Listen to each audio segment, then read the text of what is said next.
Hi, I'm Bugsy and I'm an addict. I'm going to be reading just for today, April 21st, 2024, Fear. Page 115, basic text, page 22. We have found that we had no choice except to completely change our old ways of thinking or go back to using. Many of us find that our old ways of thinking were dominated by fear. We were afraid that we wouldn't be able to get our drugs or that there wouldn't be enough. We feared discovery, arrest, and incarceration. Further down the list were fears of financial problems, homelessness, overdose, and illness, and our fear controlled our actions. The early days of recovery weren't a great deal different for many of us. Then, too, fear dominated our thinking. What if staying clean hurts too much? We asked ourselves. What if I can't make it? What if the people in NA don't like me? What if NA doesn't work? The fear behind these thoughts can still control our behavior, keeping us from taking the risks necessary to stay clean and grow. It may seem easier to resign ourselves to certain failure, giving up before we start, than to risk everything on a slim hope. But that kind of thinking leads only to relapse. To stay clean, we must find the willingness to change our old ways of thinking. What has worked for other addicts can work for us. We must be willing to try it. We must trade in our old cynical doubts for new affirmations of hope. When we do, we'll find it's worth the risk.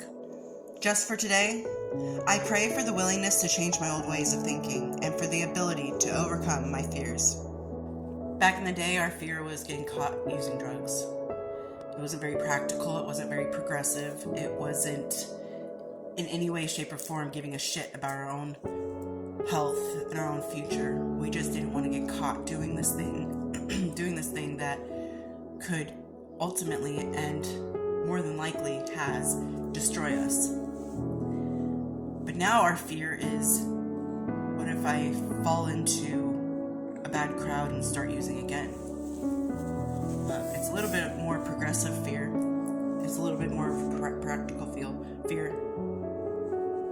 The fact that before we just wanted to keep our secrets hidden and keep our use hidden from people, the fact that it's changed into I want to keep my sobriety at the forefront of my life, and I don't want to interact with people that could ruin that. That's a more healthy and practical and progressive fear to have, because you give a shit now. Before, the way we can look at it, before when we were afraid of getting caught using and how am I going to get more, or I thought I had more but it's not enough, that thought before seems more like, that kind of thought seems more like we were defending the drugs and the addict within us rather than defending our own health and our own humanness of ourselves. That thought back in the day of I don't want to get caught, I don't want to lose my drugs, I want more of this drug, how am I going to get more of this drug, what am I going to do when this drug runs out, that was us defending the drugs, that was us defending the addict. And now our thoughts are transitioned into how am I going to remain clean, how am I going to avoid any kind of situations that's going to put me in a compromising situation. How am I going to do that? And that's defending humanness in you. That's defending the person that the addict took over. So it changes from basically defending the abuser, the drug, to the victim, you. You're defending the right person now in your recovery of, well, I'm afraid that I can relapse. I'm afraid that NA is not going to be good for me. I'm afraid that they're not going to accept me. I'm afraid that it's going to hurt to get sober. Those are things that make you human again. And like I've said before, addicts are human. I'm just saying, like, we lose our humanness when we are so actively in our addiction that we start to forget everything around us. We forget to eat, we forget to shower, we forget to go to the doctor, we forget to go to the dentist, we forget our family, we forget our friends, we forget our obligations, our responsibilities, we forget all of that because the drugs are the only thing that are important in life. And if I don't get my drugs, then my life is meaningless. So that's the dehumanization that addiction does to us. We are still human, trapped inside of an addict. And now it's reversed. The addict is trapped inside the human, because we will always be addicts for the rest of our lives. And we will always be in recovery. And we always have to make sure that what we do in our life keeps us from relapse and keeps us from going back to where we were, and to give back that control to the addict that lives inside of us. So continue to